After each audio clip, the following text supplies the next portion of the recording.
The mass murder of an innocent family forever shook this quiet town. How could a Sunday school teacher meticulously slaughter his whole family and then just disappear? After he killed them all and left, I was always so scared he was going to come back and get me. Isn't that crazy? Father Wants Us Dead is a podcast that sounds like a horror movie, but it's real. Subscribe now. Oregon's typically smooth vote-by-mail system saw its biggest mistake in history last month. A defective barcode on the printed ballots meant tens of thousands of votes would need to be duplicated by hand, and the top official overseeing Clackamas County's election knew about it at least a week earlier. But for Sherry Hall, the woman at the center of the crisis, it wasn't her first error or her first political storm. I'm Andrew Thien, and this is Beat Check with You Oregonian. Up next, reporter Shane Dixon Kavanaugh. Shane wrote an in-depth profile of Hall. We talked about her background, the litany of major issues under her watch in Clackamas County for the past 2 decades, what her former staffers have to say about her, and much more. Here's our conversation. Shane Dixon Kavanaugh, thanks for taking the time. Andrew Thien, it is always a pleasure to come on your show. Well, you are always rocking out some major story, even when it's not on your beat, which is Portland City Hall. But today we are talking about kind of the big story in Oregon in the last couple weeks, and that's Clackamas County elections. And you took a deep look into the woman who's at the center of this whole saga, Sherry Hall. Why'd you want to do that? I mean, I think the main reason we wanted to take a closer look into the elected clerk of Clackamas County, Sherry Hall, is because she has overseen and is overseeing what is the largest election debacle in Oregon history. As of this recording, Clackamas County is close to, but not quite finished yet, with counting all of the ballots cast in its primary election, about 116,000 of them. And that election was held almost 3 weeks ago. And they're duplicating these ballots by hand, right? It is a monumental and time-intensive process, but yeah, the rough estimate from the clerk prior to the election was that roughly two-thirds of every single ballot sent to voters in Clackamas County had a barcode that was damaged, that would not be able to be counted by the vote counting machines that they use. And therefore, each and every one of these damaged ballots would need to be duplicated by hand in a process that requires 2 people working together, one a Republican, the other a Democrat, to ensure the sort of integrity of the count. It's quite an undertaking.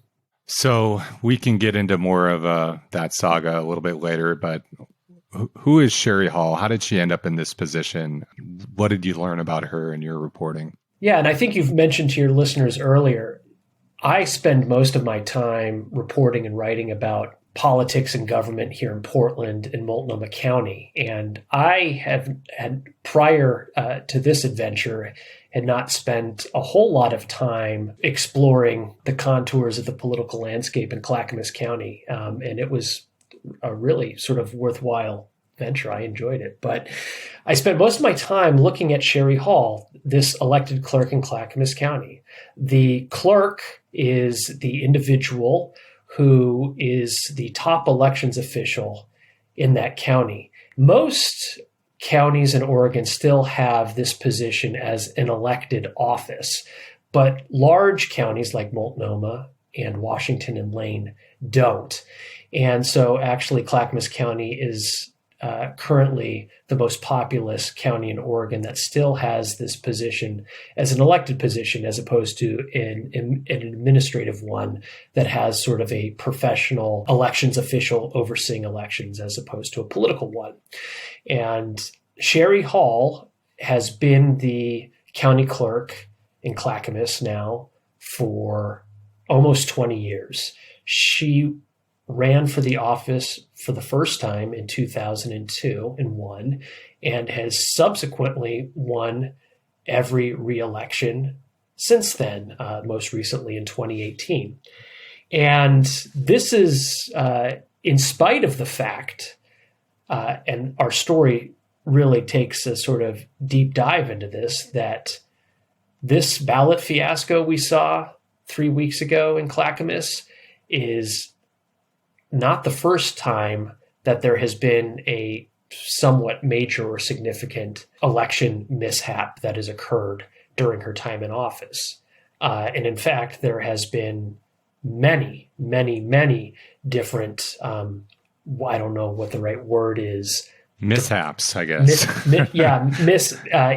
Mishaps, missteps, fiascos. After a while, the words, it was very difficult not to start sounding redundant in this story. Yeah. In the span, listeners, of scheduling this conversation with Shane, there was another error that came out from the election just from 3 weeks ago that we can talk about. We're going to walk through all of everything you documented. But so this woman ran for and won office in 2002, but did she run for office? She kind of grew up wanting to be a county clerk, or had a big stake in our democracy, or how exactly, from what you were able to glean going back in time, did she end up in this position, and what did she do before that? Well, Hall had grown up in Clackamas County, went to Rex Putnam High School in Milwaukee. By the way, she's 70 years old now, and so first ran for office when she was 50. 20 years ago. But prior to her time in elected office, she was just a longtime county employee in Clackamas. She actually worked for a number of years in the clerk's office, and we learned in our reporting that she was actually fired from her job in the clerk's office. However, it was later determined to be a wrongful termination in arbitration. And so she was reassigned after that to the district attorney's office in Clackamas County. And she worked there until the time she decided to run for clerk in 2002. Okay. When is the first mistake that you were able to document, or that, was previously reported on, once Sherry Hall took office and was running the elections here in Clackamas County? That's a good question. So just by way of background, one of the first things I did, again, as I mentioned, I have not spent a lot of time covering politics or political figures in Clackamas County. So I was coming into this assignment somewhat cold. I didn't have a lot of institutional knowledge or background on a lot of these political figures. So one of the first things that I did on this assignment was I went into the Oregonian's archives, and I pulled up every single story that we have ever written about Sherry Hall in the last 20 years, which numbered, I don't know, close to 200 maybe. Mm-hmm. And I went through and I read every single one of them. And so that's how we started sort of piecing together that there were a number of different election mishaps that had occurred under her watch. But the first major sort of election blunder was also one of the ones that fascinated me the most. And I actually started this story with it. And the reason why is because it had so many, in many ways, so many parallels to the situation that Clackamas County is finding itself in right now, only at a much smaller scale. So this happened back in 2004, and Sherry Hall had been the elected clerk for about 18 months when this happened.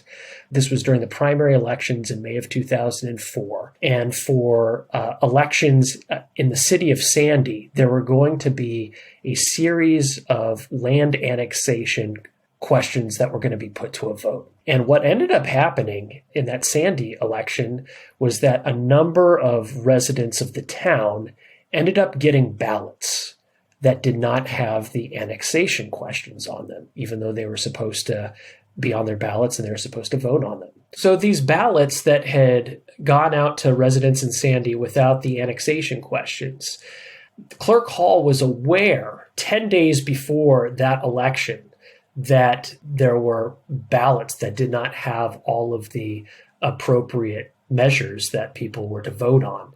She knew about it 10 days before the election, and she never told the public or tell the press. She did not publicly disclose this fact in any way until after the election.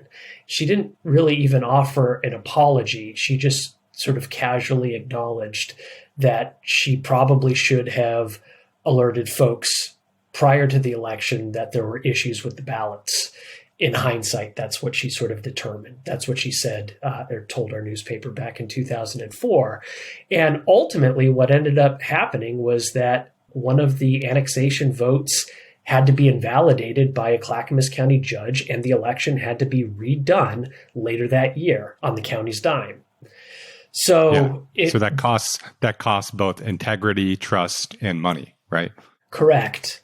And there was just I found it striking only because it really, on a much smaller scale, sort of mirrored many of the same things that we saw happen this time around. We had a ballot issue that was identified weeks before, or days before an election, but this time for the entire county. Mm-hmm. And it's not that, but this time around, Sherry Hall did disclose that there was going to be this issue with the ballots, but ended up refusing help from the county and the state, and never really came up with a contingency plan for how her election workers were going to be able to hand duplicate tens of thousands of ballots in a timely manner. Yeah, it seems from your story that there are a couple different, bad pun here, but hallmarks of a Sherry Hall run election mishap that you documented, and a lot of it, there's not a lot of contrition after the fact, right? And there doesn't appear to be any acknowledgement of the significance of what happened with this, privileged and beloved process of voting under her watch. Yeah, I mean, that was sort of the takeaway that we got from reviewing the Oregonians' news coverage over the last 20 years, and also talking with former employees of the clerk's office, and then people who were also involved in some of these election mishaps. When you went back through the record and sort of looked at the statements that were made by the clerk after each one of these occurred, there rarely came a sort of an apology or sort of a sense of taking full kind of personal responsibility for the situation that just occurred, that at times were either disruptive to an actual election, made the county look bad, or created a number of disruptions, or at times cost taxpayers a lot of money. Now, obviously, a story, all of our stories, we always want to reach out to the subjects of and give them a chance to explain their thought processes or decision making. But what happened when you reached out to Sherry Hall for this piece? Yeah, so about a week before wrapping up the story, I knew that we were going to do sort of a large piece looking at Sherry Hall. So I wanted to make sure that we got in touch with her well in advance of finishing this thing up, so we could schedule some time for an interview, either in person or over the phone.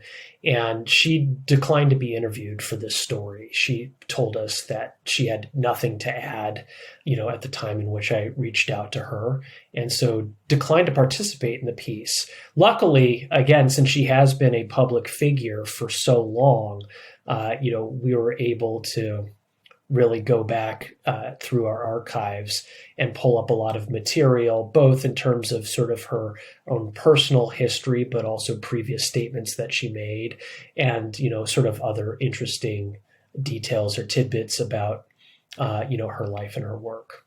Yeah, one of the things that really jumped out to me, which obviously we'll share a link to the story in the episode notes, but this woman who's a Clackamas County born and raised, works for the county. She's a devout Christian, and she doesn't attend church in Clackamas County, right? Well, I think she does actually attend church in Clackamas County now, but one of the things that I came across in my reporting is that for many years, and during the time that she was in office, Hall actually attended Portland's Vancouver Avenue First Baptist Church, which is in North Portland and is actually a predominantly African American congregation. I came across this fact just because back in 2007, the Oregonian had done a story tied to Black History Month that ended up featuring Sherry Hall and sort of her talking about her experience of, being somebody from what she called Lily White Gladstone, which is where she lives, and attending, a predominantly African-American church, 15 miles from her home.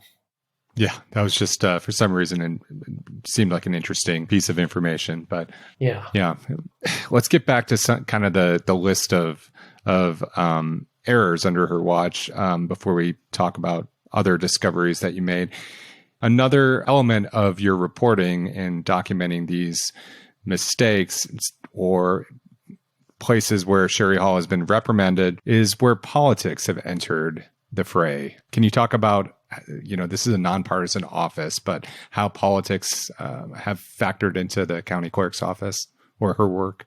Yeah, well, I think one example that we talked about in this story is also sort of tied back to Hall's, religious beliefs as well, which is in addition to administering elections, the county clerk has the role and job of issuing marriage licenses, recording property transactions, and maintaining the county's public records. So for years as clerk, and as most clerks in various counties in Oregon will perform marriage ceremonies, and Sherry Hall was no exception until the year 2014, which is when Oregon legalized gay marriage. And after that point in time, Hall refused to conduct marriage ceremonies of any kind. But it was in response to there being, a legal recognition of same-sex marriage in Oregon as well, that she stopped doing that. So that was, one sort of clear example that came up among multiple people that I talked to, that, for somebody who really has prided themselves when they're running for reelection or campaigning about this position being nonpartisan. Sherry Hall is a lifelong registered Republican, but she has always talked about keeping politics out of the office. We talked to a number of former employees who worked under Hall in the clerk's office for a number of years, and universally all of them sort of said that partisan politics did often influence just sort of what was discussed and what was accepted and tolerated there, and sort of her the clerk's political preferences were pretty well known most of the time. And then we also went into, in the story, just a couple of other examples of things of the office being politicized. One time, the clerk was actually fined $100 because she ended up having an employee work on her reelection campaign during office hours, and sort of in a way that the employee described to us as he didn't actually know that he was doing campaign work for Sherry Hall when it occurred. She had approached him with a handful of questions. This was her former elections manager, Steve Kindred, back in, I think, 2014. And she had asked him, how would you answer these questions? The questions were actually questions that the Oregonian had given to her as as part of a voter preview or ballot guide, because she was up for reelection. And so Kindred told us that he had filled out these questions, not knowing exactly what they were for, and then only to see them subsequently published in the newspaper. That's a violation of of elections law in Oregon. Sherry did actually contact the Secretary of State's office herself to report that she had done this. Did face a small fine, but again, one could argue that was a misuse or a political use of her office. And then there was the other sort of thing that kind of came to our attention, and Clerk Hall actually confirmed it as well, is she's a big Donald Trump supporter and a Fox News aficionado. If you go to her Facebook page, a number of the profiles and pages she follows are a number of right-wing or conservative-leaning news celebrities. But in the lead up to the 2020 election, Clerk Hall would routinely turn on Fox News in her office, in the elections office, with the door closed. However, the volume was turned up so loud that Fox News could be heard playing in other parts of the elections office, including sort of the front area, according to some of the employees that we spoke with. So again, a nonpartisan office. I mean, I think Fox News at this point really is, closely aligned with one political party in this country. And here was the, elected clerk, watching this partisan cable news television programming on a regular basis while at work. Going back to Stephen Kindred, he worked in that role as the elections manager for from 2010 to 2017. And what did he have to say about his boss, both as a boss and any advice she might have given him? I see where you're going with this question. Well, he, for better or for worse, he didn't, especially after that episode in 2014 where he inadvertently helped her on her reelection campaign. Kindred sort of mentioned in our conversations that sort of his relationship with the clerk sort of soured after that. But even before then, there were a number of issues that sort of came up that he highlighted.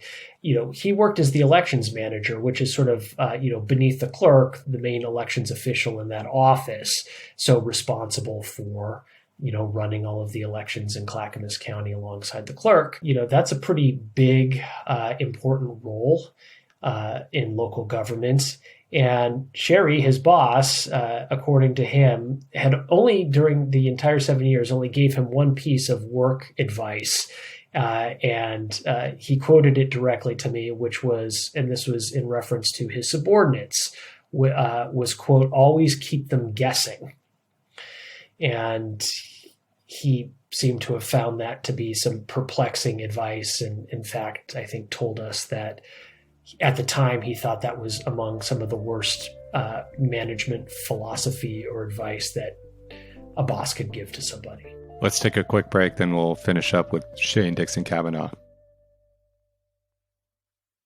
So Shane, we've skipped over a lot of other details in here, but like the fact that a volunteer Republican elections officer was filling in ballots for Republicans at one point. This was years ago.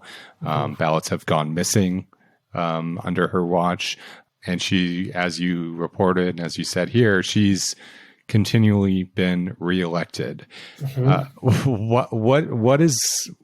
the rationale that you hear when you talk to political observers, people who are in this industry or in Clackamas County? Why is Sherry Hall still there? Yeah, I posed that question to probably more than a dozen people while I was reporting this article, both current and former elected officials, people who have been involved in Clackamas County public affairs for a long time, people who worked in her office, and also sort of, political operatives and political observers who are familiar with Clackamas County much more than I am. And they sort of attributed it to three things. And I'll start with some of the smaller ones. First of all, historically, even though the sort of demographics are changing somewhat, Clackamas County has tended traditionally to skew toward the conservative end of the political spectrum. So even in a nonpartisan race, Sherry Hall, who is a registered Republican and has historically had a lot of ties to the Republican Party there, her conservative bona fides sort of played well to the political leanings of the county. So that was one thing, one sort of factor. The other is I was told that, Clackamas County is a polyglot of very distinct and different communities, right? Like it includes sort of suburban and exurban areas just outside of Portland, and then, rural towns and communities that go all the way up to Mount Hood, basically. And, Sherry Hall in her years in public office has spent a lot of time in all of those communities. So that, helps somebody who is running for reelection. But those two things are kind of secondary and tertiary to what appears to be sort of the most crucial factor here, which is this is a nonpartisan office. It is what's called a down ballot race, which is when you're filling out your ballot, county clerk is at the very bottom of this ticket. And a nonpartisan down ballot race, just by its very nature, tends to provide a huge advantage to the incumbent office holder. And that was an explanation that I heard sort of time and time again. And some of the data and sort of the evidence and reporting that I did really kind of bears that out. And I think the example that I used to sort of describe this or illustrate it in the story was that, so here, Hall has faced opponents in every one of her races for reelection. And all of her opponents have been able to use, her record and this sort of documented, accumulation of sort of screw ups to sort of say, this person's not qualified for this job. I would do a better job. However, even after, years of this happening, the person who challenged her last in 2018, a woman by the name of Pamela White, she spent 2 years campaigning for this office. She actually managed to raise and spend $100,000, whereas the incumbent, Sherry Hall, didn't raise a dime or spend a dime in her reelection race. And Hall still ended up winning by 6,000 votes out of 150,000 votes cast in that election. But here's the thing, and here's the issue with down ballot races. There were 52,000 Clackamas County voters that did not vote in the clerk's race. We call that an undercount in elections. So there were 52,000 people who, looked at those two names, the office, the bubbles next to their names, and just didn't bother to fill out one way or the other. Yeah. So in these down ballot races, it is really sort of the most engaged or diehard voters that will participate, and will, actually fill out their ballot in these sort of low profile races. And those tend to favor people with the name recognition, incumbency, et cetera, et cetera. So there's a election coming up in, you just mentioned 2018, so it's 2022, and Sherry Hall's on the ballot again, and she has an opponent who has been campaigning for a while again. What do you hear from political folks? What do they think is going to happen? This is obviously a more high-profile error than previous ones.